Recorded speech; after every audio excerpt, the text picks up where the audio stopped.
বিধানসভা উপনির্বাচনে সকাল থেকেই উৎসবের আমেজ। ভোট দিলেন বিজেপি মনোনীত প্রার্থী জহর চক্রবর্তী, ভোট দিলেন কংগ্রেস প্রার্থী চয়ন ভট্টাচার্য এবং সিপিআইএম প্রার্থী অমিতাভ দত্ত। ভোট কেন্দ্রগুলিতে দেখা গেছে ভোটারদের দীর্ঘ লাইন।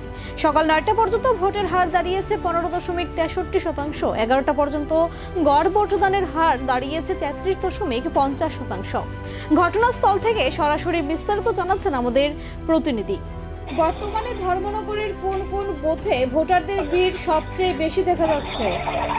একদম তোমাকে জানিয়ে রাখি, ধর্মনগর যে আজকে 56 যে ধর্মনগর বিধানসভা কেন্দ্রে যে উপনির্বাচন চলছে, সেই উপনির্বাচনে যে 55টি যে পুলিং স্টেশন রয়েছে, অর্থাৎ ভোট কেন্দ্র রয়েছে, সেই কেন্দ্রের সব থেকে যে বেশি সংখ্যক ভোটার লাইনে রয়েছেন। আমাদের কাছে যেটুকু খবর, ধর্মনগর গার্লস স্কুল এবং ধর্মনগর চন্দ্রপুর যে এগ্রিকালচার অফিস রয়েছে, যেটি তোমার সেই ভোট কেন্দ্রটি এবং ওয়েস্ট চন্দ্রপুর এসপি স্কুলের যে ভোট কেন্দ্র রয়েছে, সেই তিনটি মধ্যে পর্যন্ত আকারে তোমার ভোটারদের লাইন রয়েছে। 11টা পর্যন্ত গড় ভোটদানের হার ছিল 33.50%। সেটা গত নির্বাচনের তুলনায় এই হারটা কতটা বেশি বা কম? দেখো, আমি তো তোমাকে জানাই যে এখন পর্যন্ত আমাদের কাছে যেটুকু খবর বা আমরা যেটুকু আমার মনে রয়েছে বা আমার যতটুকু এখন পর্যন্ত লক্ষ্য হচ্ছে যে 2023 বিধানসভা যে নির্বাচন ছিল, সেই বিধানসভা নির্বাচন কিন্তু যখন সকাল 11টা বাজে আমাদের কাছে যে খবর ছিল, প্রায় 18% সামথিং ভোট কালেক্ট হয়েছিল।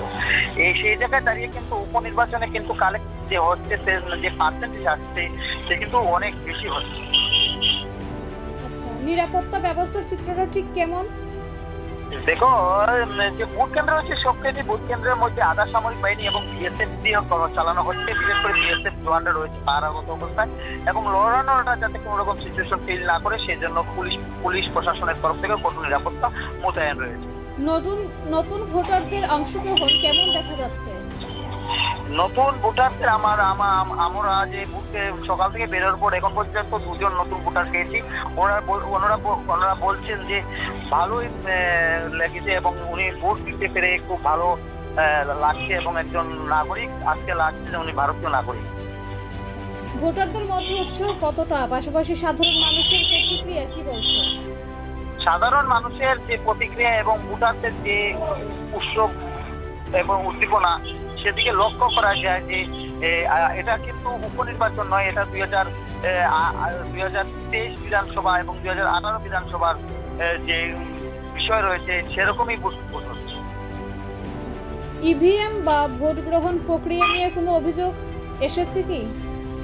না, সকাল 7টা থেকে সব কয়েকটি ভোট কেন্দ্রে ভোট গণনা শুরু হয়, কিন্তু এক দুটা ভোট কেন্দ্রে কিন্তু তোমার সকালে যে এক দুটা ভোট কেন্দ্রে যে ইভিএম রয়েছে, ইভিএম এর সমস্যাজনিত কারণে 10-15 মিনিট লেট হয়।